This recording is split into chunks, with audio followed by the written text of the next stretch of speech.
Hey everyone and welcome back to another FGO Thirstday. I hope you are thirsty because we're gonna start off today with Fuuma Kotarou, aka Evil Wind. Well, ain't that mind-blowing. Evil mind-blowing even more evil, even worse. And yeah, I think he's an underrated character, I would say. As someone that really like redheads, I feel he's underappreciated. I do like his design, you know. It's nothing like he really do have a ninja style over him, which I really do like. And the kunai still looks really neat, and like the tattoos, man. In general, he looks actually really cool. Though here, of course, he looks like an hentai protagonist, which is nothing to shame. Those are needed too, for some reason. Ooh, I do like this.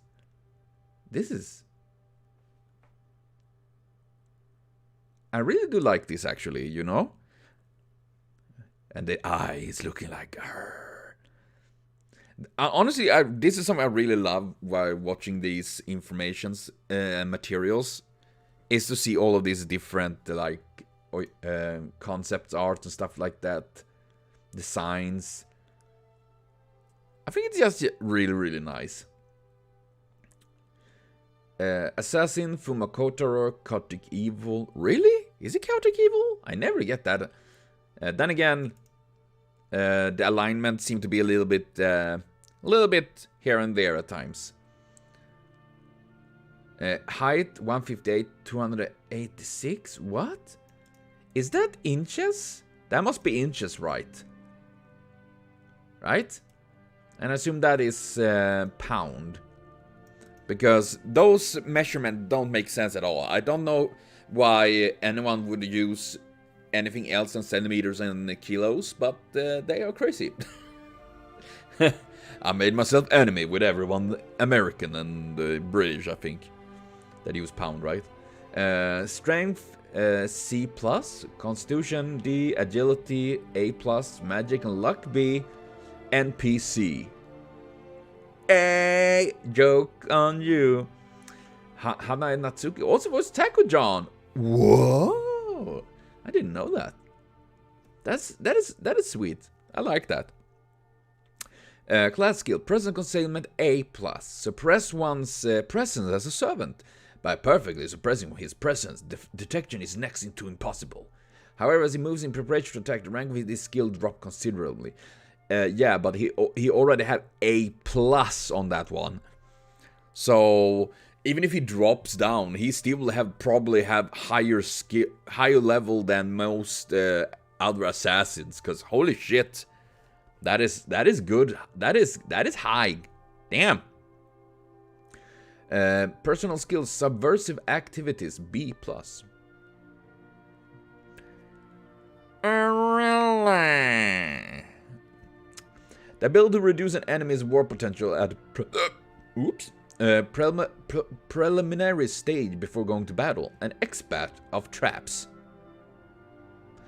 Oh really? With this skill at B rank, it is possible to disable close to 30% of the enemy force before that. Dude! 30%? That is massive! In Fuuma Kotaro's case, the more subordinate he has, the more damage ratio increases. Ooh. However, the higher the ranking of this skill, the more one's spiritual status as a hero declines. Okay, so I guess it's an, you know, give or take in this case. But dude, seriously. 30% is insane. You know? Losing more than a quarter of your army is insane. And that can increase depending the more subordinate he has. You know what? That would be cool if we use this skill in game. And that would be if that the skill it becomes stronger, like he get higher buffs or whatever, depending on how many allies he have alive, you know? Wouldn't that be neat? Just a little thing there. Ninjutsu A++. Oh my god! Well, I would be ashamed if it's not a ninja having maxed out ninjutsu. Intelligence gathering skills, combat techniques, larceny skills, torture techniques, and etc. utilized by ninjas. At the A++, one can be said to be on the class of Ig and Koga heads. At A+++, one stands shoulder to shoulder among the legendary ninjas. The system is unique for each school, and almost no document related to the Fuuma Shinobi clan brought to ruin by the Tokugawas are left behind. This heroic spirit, fifth head of the clan, is thought to be the chosen by the means of his true strength and competency. Competency? What? That's weird. But dude, oh my god, he can go fucking full Naruto, like and a little bit more paranoia. Well, that sucks. A state that originates from soldiers of a defeated army being frightened simply from the sound of the wind, or the cry of the crane, from fear as the origin itself. As Fuuma Kotarou suppresses his presence and lays surprise attack by making use of his subordinates as if they are his own limbs, he is capable of intentionally reproducing the state of paranoia. The will to fight severely declines, and all kinds of bad status effects are applied as a matter of course. In Japanese, this skill is, I don't know what that is for word, using kanji for wind, sound, crane, and such. A proverb that means getting frightened even by the slight noise. Oh, that sounds like it could literally mean Lana then. Hearing the enemy in every leaf that rustle, or being afraid of one's own shadow. So paranoia technically fits, but it doesn't encapsulate the whole meaning. Okay, that's interesting. Dude, languages are so cool, man. Holy moly. But yeah, that's not about me, right, man? I get terrified by anything. No fantasy. Immortal Chaos Brigade, Undying Chaos Brigade. Let's see, maximum target. Immortal Chaos Brigade summons the 200 spirit body of his subordinate. Then assault the enemy group into disorder. Automatically put the surrounding of the enemy group into darkness, throwing them into a hell of agonizing cries. Grants bad status such as confusion and applies moderate damage to the whole enemy. The 5th Fuuma Kotaro, employed to Hoyo's side, had once infiltrated the encampment of the Takeda army together with his 200 subordinates, throwing fire all around and plundering weapons and supplies. It is said that night the assault that had continued endlessly had inevitably forced the Takeda army to withdraw. Dude, 200 subordinates as well? Like, oh my god, dude! It's like, 100 Persona, you know? 100 Persona, but less about Persona, I guess. Second one there. Ogre Trance, turning into endless Rakshasa. Okay, Ogre Trance. Fuuma Kotarou, it is a true form that had for generations been suspected to be of an Oni, or an existence comparable to it. And probably of the figure of the one from foreign country as well, from his stature and appearance. His reasoning is equipped with mad enhancement, all of his stats are improved to the extreme, and his demeanor is recovered every turn continuously. Goddamn. As compensation, his lifespan and internal organs are severely damaged. Parts of him start to break down due to putting his brain output to the limit, overdrive, etc. In FGO, it's fundamentally not utilized. Is it Ogre Transform or Ogre Trance? I'm not sure. Context-wise, Transform makes more sense, but Katakana read Toransu. Do they just short transform into trance? Maybe. I mean, yeah, I think they do that, you know, at times, I guess.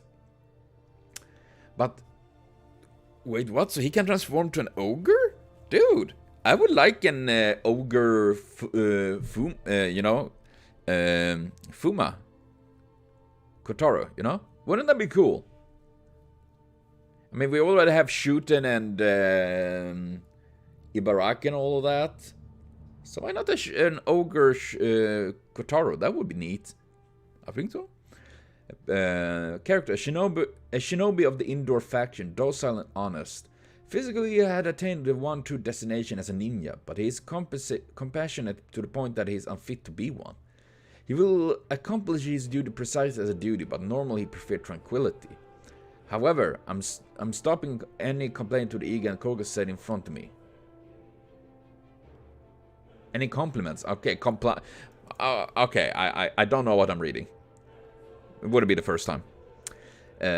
Motives and attitude towards matter. Fundamentally will accept any and every kind of order, even if said order is ambiguous in nature of good or evil. To have somebody die, to have somebody be ruined, to have somebody fall as prey, and simultaneously decide which should be prey. In order to find a clear solution for those, almost anything and everything is permissible. Yeah. I do... Man, we really don't get much of him as a character here, do we? Goddamn. But, yeah, this really don't scream chaotic evil to me, you know? Not this either. I would say more like true neutral, you know? Like, extremely neutral. Like, they do either, like, good or evil, depending on, like, the master, literally, you know? So, I don't know why they have, like, yeah, you know, say putting him as chaotic evil. I don't really know why. I mean, someone as chaotic evil can probably be tranquil and all that, but you know, still, really don't get that. But then again, probably no idea to get stuck on alignment in this in general. Dialogue example: suppressing the heart with a blade. As they met, tragedy began. Mayhaps I'm not a man, and yet that too is fine. That is what I believe now. My gratitude upon you. Silence. Apathetic I may be, but there are three kinds of people I never forgive. 1. Those involved in the trade yet neglecting to care for their weapons. 2. Subordinates who turn away merchants doing home delivery. And lastly, those who grade us of Fuuma below those of Koga and Iga. Subordinate doing turning away merchants. Wait, what? Pizza delivery? The first dialogue is maybe another Shinobu pun. Kanji for blade and heart when joined together become kanji for ninja Shinobu. Oh. Also, whatever that is, can mean either server or severe or suppress. Kotaro did have saying Shimosa Shinobu without heart is nothing more than a blade. So it's allude to that, but context-wise I think it's also saying misfortune and tragedy follows Shinobi. Oh man. Yeah, that makes sense. Living in the shadow and, you know, living with murder and stuff like that. Yeah, you know, it tends to be a lifestyle of people that probably will not have, probably go pretty bad for them in the long run. Fuuma Kotaro is strictly speaking a name granted to the head of the Fuuma Shinobu clan. However, this is not the case like that of Sasaki Kojiro, where several legends are sublimated and a fiction swordman is brought forth. He is, without a doubt, the 5th Fuuma Kotaro. Fuuma Kotaro employed during the Warring State period by the Hojo, daimyo ruling the Kanto region. Pokemon Kanto had helped cementing the Hojo rule with those terrifying techniques of his. Among the others, the 5th is a legendary system, winning fame as a thief even after Tokugawa's established age. A thief too, huh? How about that? Man, seriously, I feel like they really, like... Maybe there is not much info about this guy, Fuuma Kotaro. I don't know. I feel like they could... then again, I guess it's not too popular, you know. You know, we don't spend too much time on characters that is not too popular, you know. The Fuuma Shinobi clan had, since the time of the first, came up with all sorts of ingenious plans with a purpose to be the cast at the greatest of Shinobi of all time. Arousing the blood of Onikin, intentionally adopting the blood of foreigners, polishing and refining their art. Even further, by accurately cultivating the technique of the Fuuma in a Karakuri Kunoichi, they had prevented the degradation of information caused by oral and book instruction. Karakuri, isn't that like a doll? And Kunoichi, is that a reference to, what is her name? The robot Shinobu that we have in the game. What was her fucking name? I forgot her name. I don't have her, so she literally, but yeah, she's like a robot, well, doll, and all that, you know? Their end goal is unknown, but in the course of casting the Fuuma Shinobi clan at the greatest of shinobis of all time, several hundreds have lost their life, with the mantle passing on to the next. Fuuma Kotaro, summoned as a servant, is the fifth head and simultaneously the heroic figure bearing the lives of those several hundreds. However, it is nothing short of irony for him to be lacking any sort of desire for the prestige, for the pursuit to be the greatest of shinobi of all time.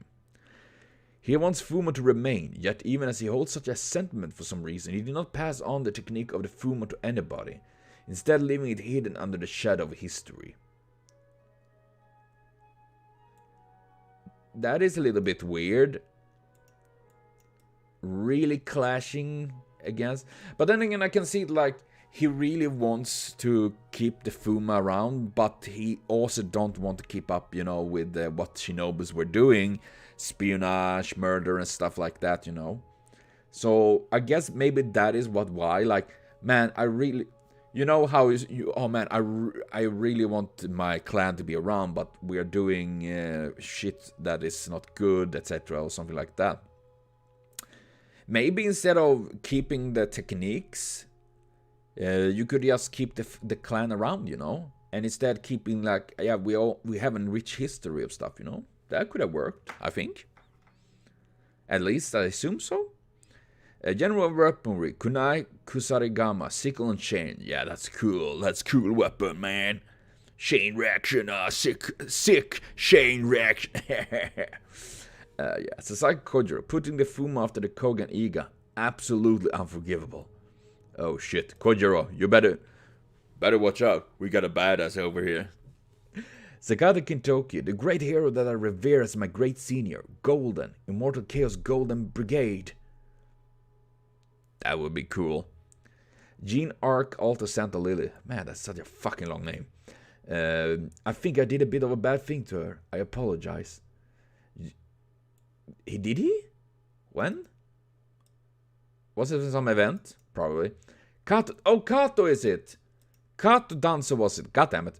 There's a strong bond. A bond beyond that of a mother, a teacher, an elder sister. A bond beyond those and everything else. God damn it. Me forgetting. Comment from Illustrator. With him being mixed blood own and all, at first I thought he has a perm that looks similar to the one on Only Toys. With a horn growing out stuff. Okay, yeah, for the hair and all that. But this and that happens, and then he became a calm and composed ninja with his eyes hidden. After he was implemented, I was like, is this okay? He's like totally cute this way? Too much gap. He ain't doing any sneaky. He's shining, totally shining. It's how I'm enjoying this so much. To be given the chance to create a character like this, I feel like thank you very much. I'm wondering if someday his Oni version would make an appearance. I'm looking forward to this section. See, Oni version. Yeah, look at me, guy. We have the same thought, me and the artist. And it's pretty fun actually to see seeing the artist being enjoying themselves so much about it. And then we're gonna check out Potato. I got to use seeing Kotaro Fuuma in Warrior Orochi and Samurai Warrior games. The first time I saw him in this one, I was so put off.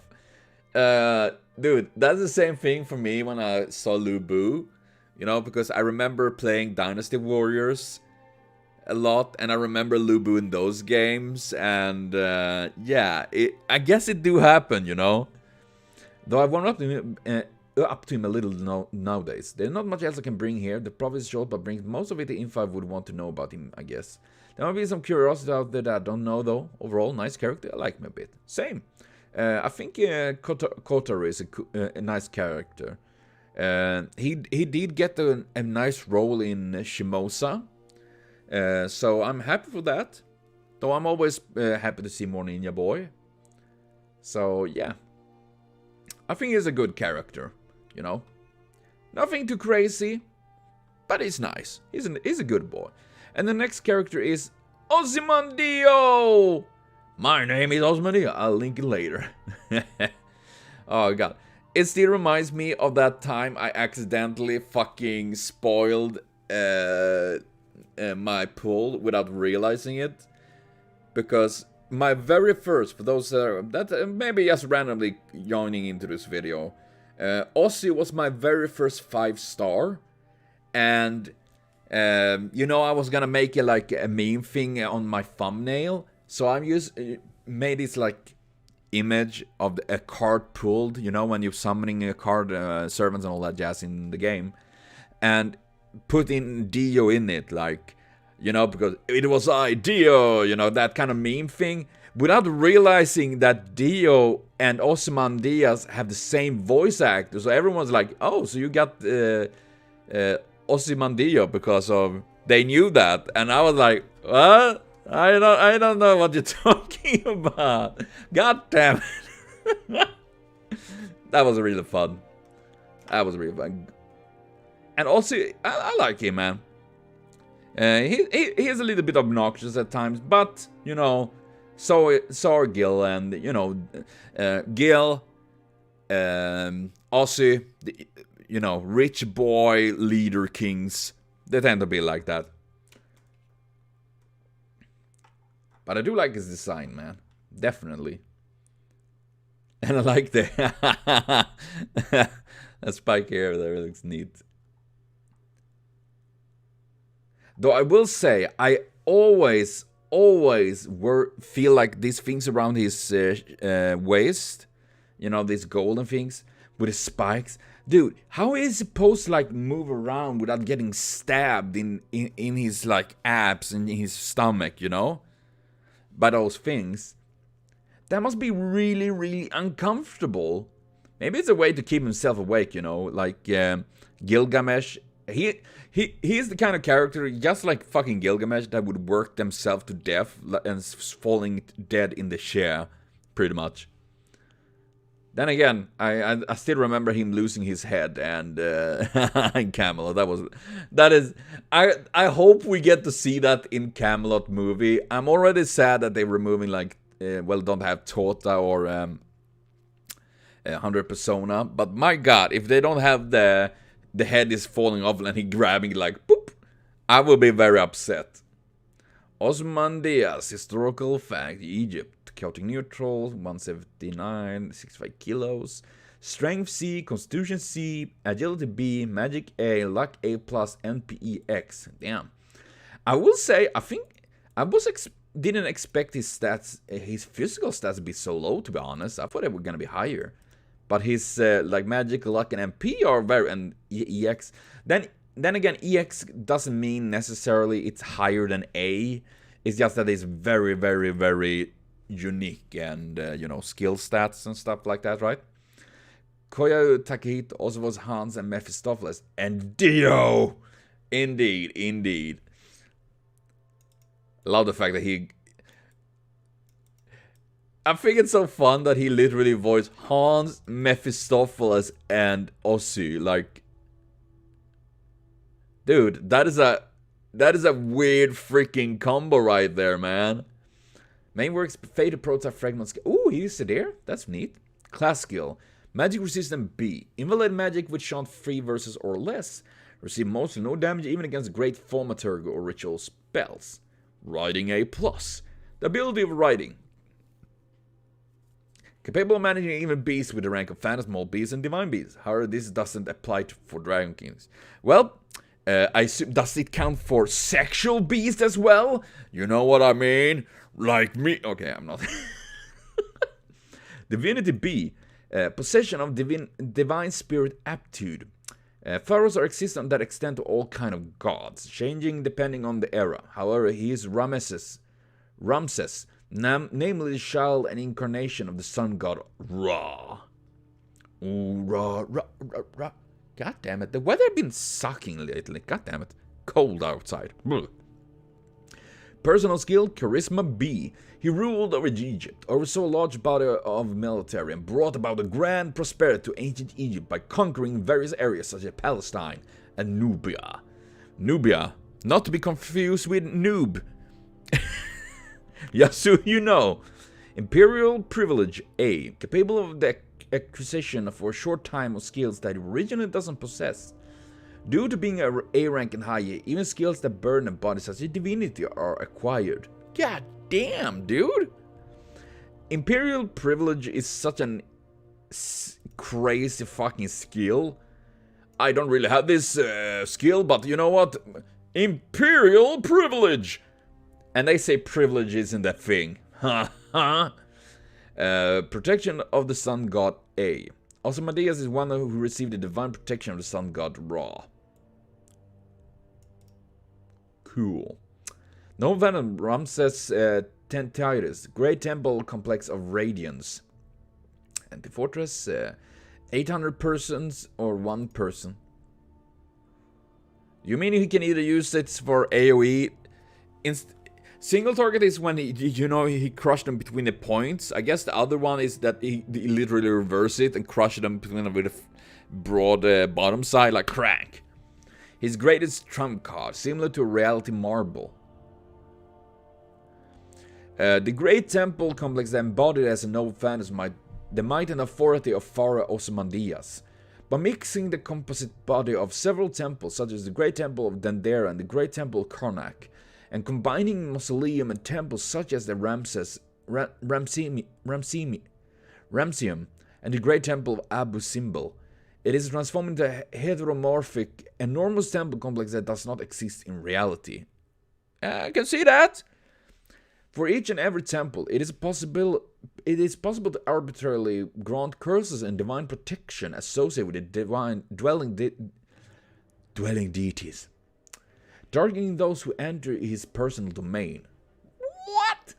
It is an anti-Fortress Nova Phantom that utilizes magic energy bombardment by means of the Dendera light bulb as its main method of offense, but in Fate Go, it can perform an anti-unit offense by means of a large mass attack as a last resort. A terrifying method of attack that has the enormous Great Temple Complex appear in the sky and crush down the enemy line by means of a large mass. In addition, it has been strengthened by means of magic energy brought about the Dendera light bulb. Cool. Dendera light bulb, man.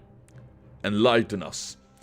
Why is the like of the Great Temple of Dendera that was not built by him exist within the Great Temple Complex?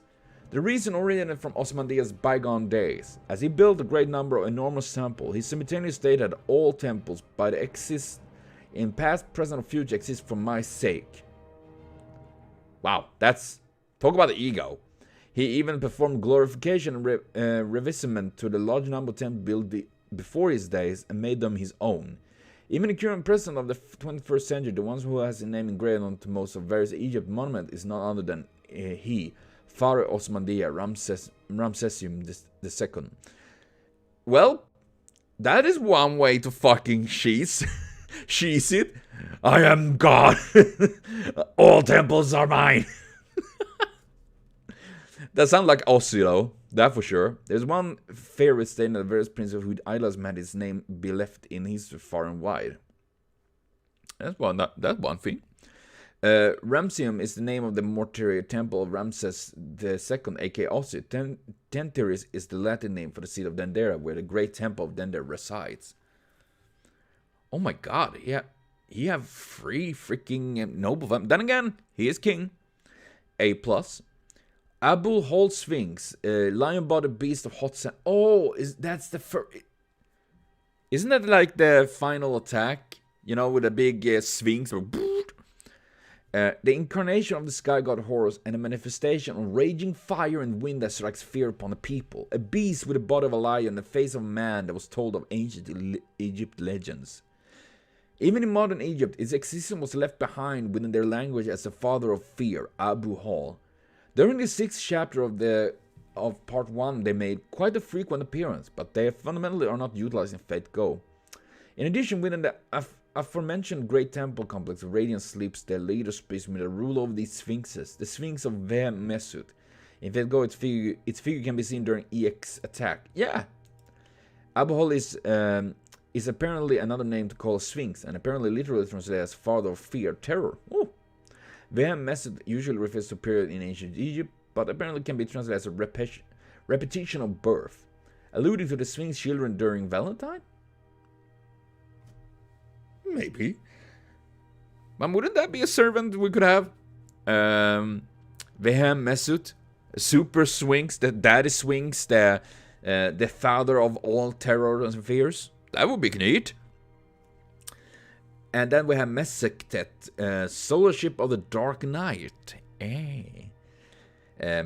Mesektet, Ozymandias will regard himself as Ra, utilizes his ship to the sun god Ra, impels his as his own possession. What? Utilizes his ship to the sun god Ra, impels as his own possession. Oh, I can't read. Sorry, guys. It radiates on the surface a powerful light of magic energy and embodies the might of the sun god, referred as the serpent that slays serpent, Urios. It scorches not only the energy but even the surface as whole. In FGO, its true name release is not performed. Mesektet is a ship that Ra used in his journey through Duat, an ancient German version of Underworld each night. Mesektet is the evening boat and Manjet is the morning boat. Oh. So, he and Gilgamesh both have their own, like, ships. Dude, they can have literally, like, you know, dogfighting sky, like, wee! First pronoun, yo! Character, a pharaoh filled with the brim of, with unswaying confidence, the Sun King. It is not arrogance, nor is it haughtiness. It's, well, hotness. He simply conducts himself as a god and a pharaoh that is a straightforward fact. That mentality completely severed the splendor of the world, reigned over the ancient Egypt at the time. He is the son of the sun god, while at the same time his incarnation stipulating himself as one absolutely above the earth. Just like birds flying above the great sky, just like fish swimming within the great seas, just like flower blooming in the full glories on the plains, he is naturally a god king, pharaoh.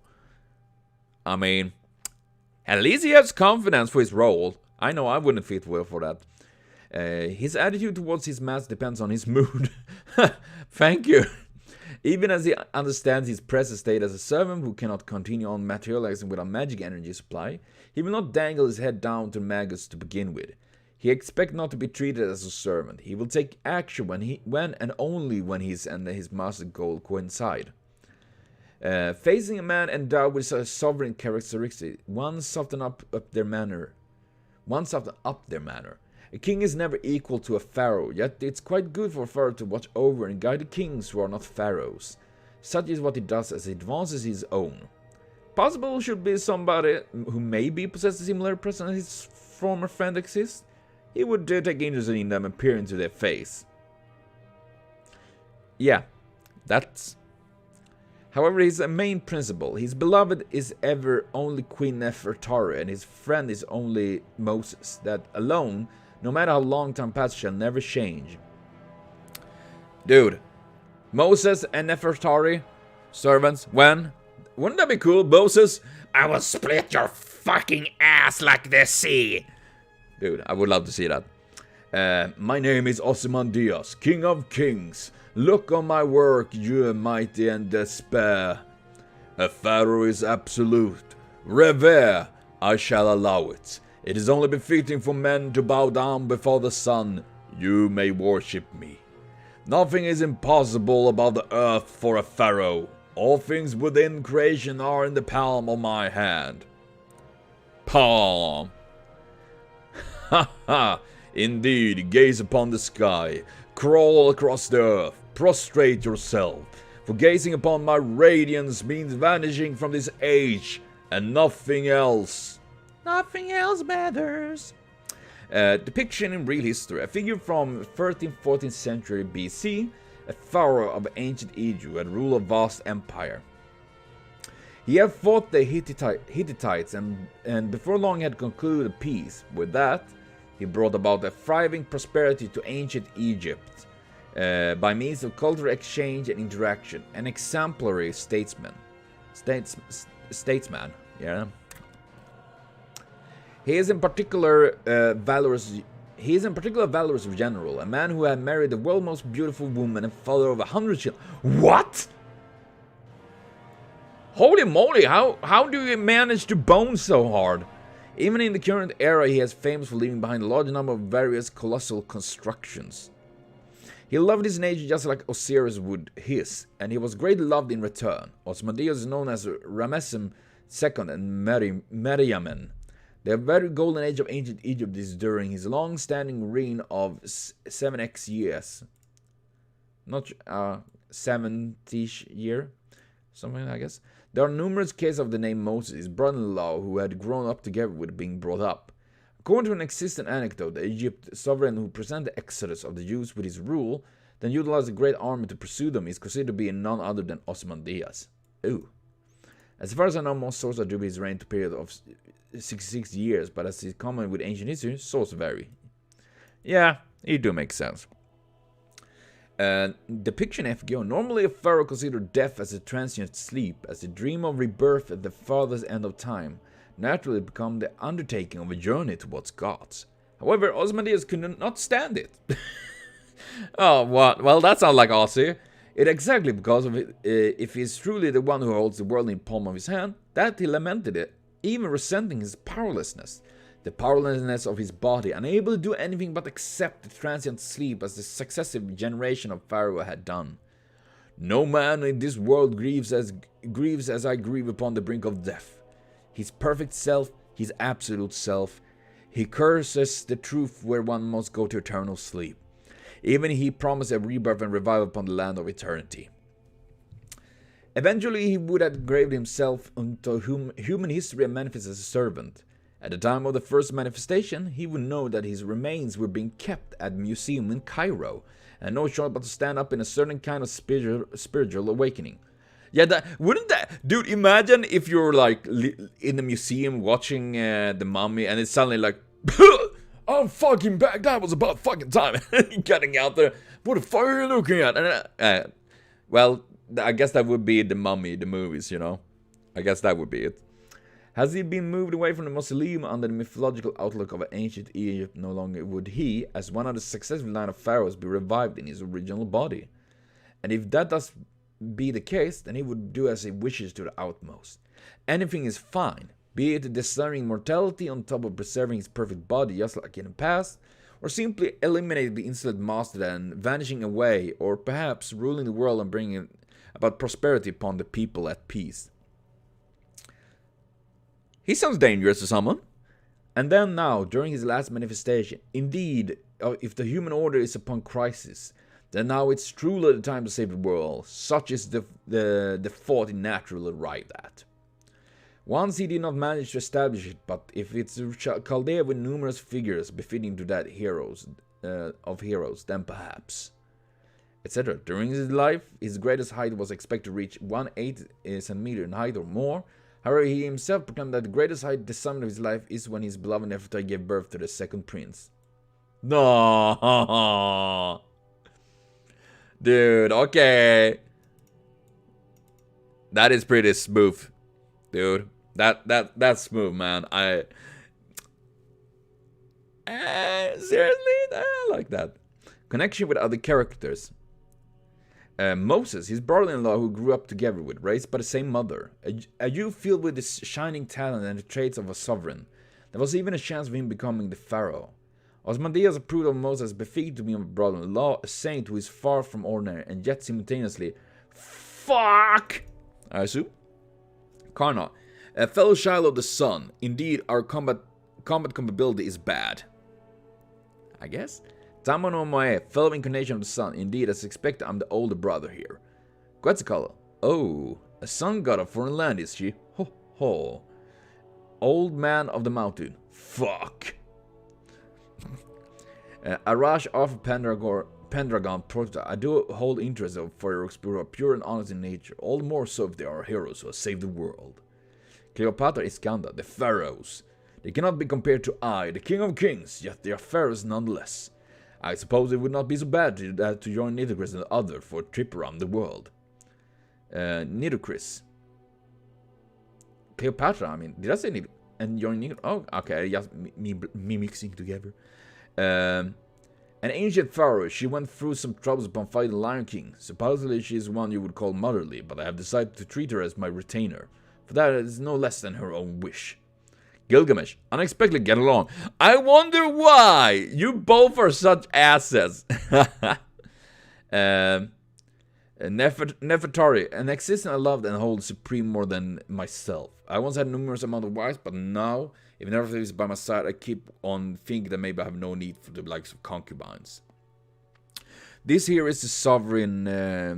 This here is a sovereign whose first appearance is not in FGO and had become quite a long time company. It has become a quite long time company. But sometimes you can still feel a new breath in his action, his sudden, spontaneous remarks. To tell you the truth, I wonder if he did him a bit plain. I think he looks great. Also feels fatherly. What's that so unfair? Also, he has a lower glandular hair, but the one you must recognize first is the deepness and balance of his eyeliner. That is important.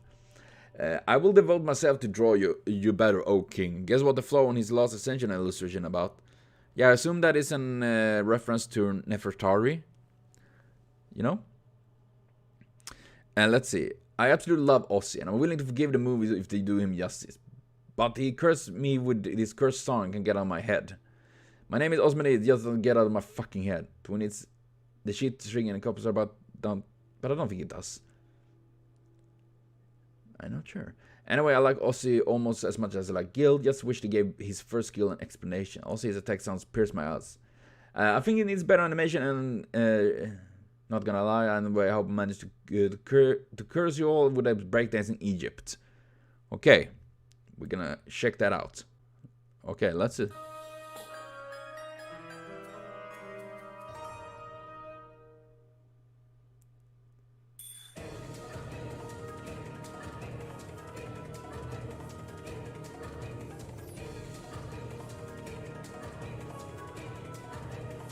Damn.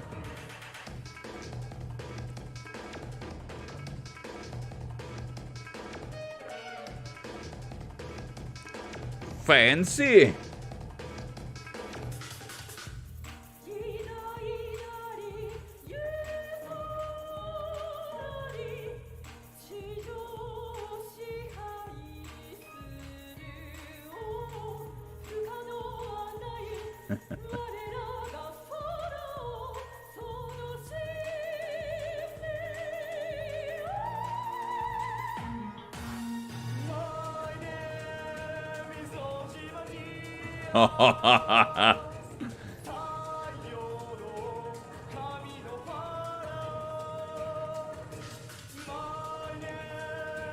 Damn.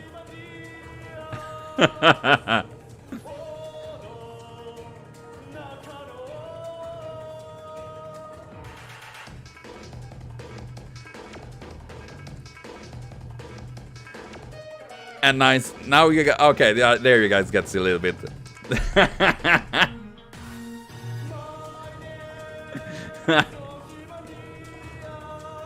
God damn it! That's gonna stick in my head. That is cool though. I like it.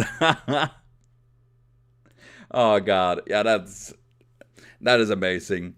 My name is Ozymandias. God damn it, fucking shit. God damn it, potato, you bastard. You fucking bastard. But well, we're gonna watch more. I can't speak. I'm sorry, guys. I got Ozymandias in my brain right now. I will be back though with more FGO Thursday next week because we're done for today, obviously.